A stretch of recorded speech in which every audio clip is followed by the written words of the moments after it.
Hello guys, welcome back to my YouTube channel. કેમ છો બધા? મજામાં ને? તો આજે હું મારા બ્લોગમાં અમે વાડીએ પ્રોગ્રામ કરવા જવાના છીએ, તો એ બતાવીશ બધુંય. તો આજે આપણે પીલુભાઈની દુકાનેથી આપણે પહેલાં એનો સામાન લઈએ.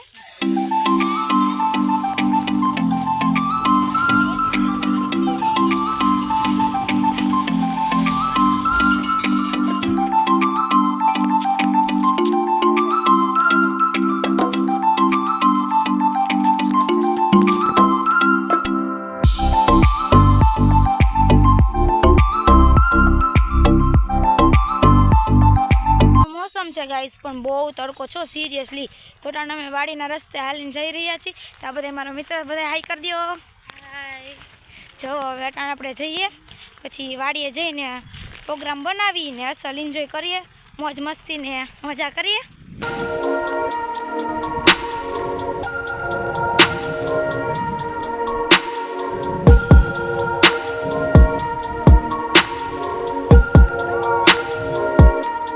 પહોંચી ગયા છીએ અમારી વાડીએ. માન પોઈતા અમે તમને તમારી વાડી બતાવું.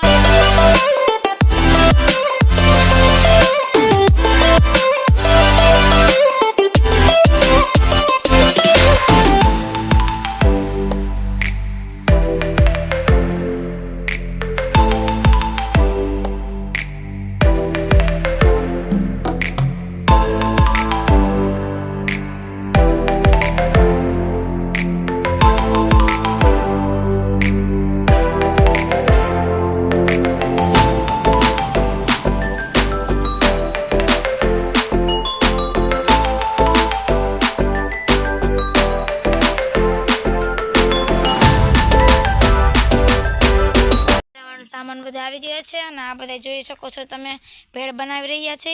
અને વાડીએ ખાવાની તો અલગ જ મજા હોય, તો તમે જોઈ શકો છો. આમ આ બધું અમે લઈ આવ્યા છે ને, અને મજા આવશે જે ભેળ બનાવીને ખાશું. બધા હાઈ કરી દો.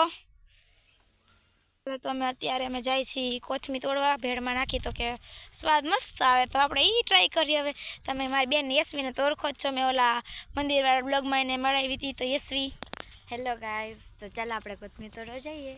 જો તમે જોઈ શકો છો અમારી વાડી કોથમી છે, અને શિયાળાનો સમય છે તો બધા એના ખેતરે કોથમી મેથી તો હોય જ. આ ઝીણી કોથમી છે, તો આપણે આ કોથમીને ઉપાડી લેશું અને ભેળમાં નાખી દેશું. તો હવે અમે કોથમી તોડી લીધી છે, તો પાછા અમે જઈએ છીએ ભેળ બનાવે છે. કોથમી લેટાને પહોંચી ગઈ છે અમારા ગ્રુપમાં. તમે યશવીને તો ઓળખતા જઈશો. અને આ મારી બેન છે નિશુ, અને તો એ જ મારી બેન છે, અને મારી બેનપણી હોતે છે. અને તો આ મારી બેનપણી બંસી છે, તો આ એની બેન ઉર્વિશા છે, એ પણ મારી બેનપણી જ છે. તો તમે જો આ બધા અટાણે ભેળ બનાવી રહ્યા છે. બનાવી નાખી પહેલાં આપણે એને ચટણી નાખશું. તો આ બધાને બહુ તીખું ભાવે એટલે આપણે પહેલાં તો તીખી લાલ ચટણી નાખશું. પછી સ્વાદ અનુસાર વધારે નાખી દેવું. પછી તમે જોઈ શકો છો જીરું નાખી દેશું. ચાલો આપણી ભેળ તૈયાર થઈ ગઈ છે. પછી ઘટતું એમ નાખતું જવાનું હોય.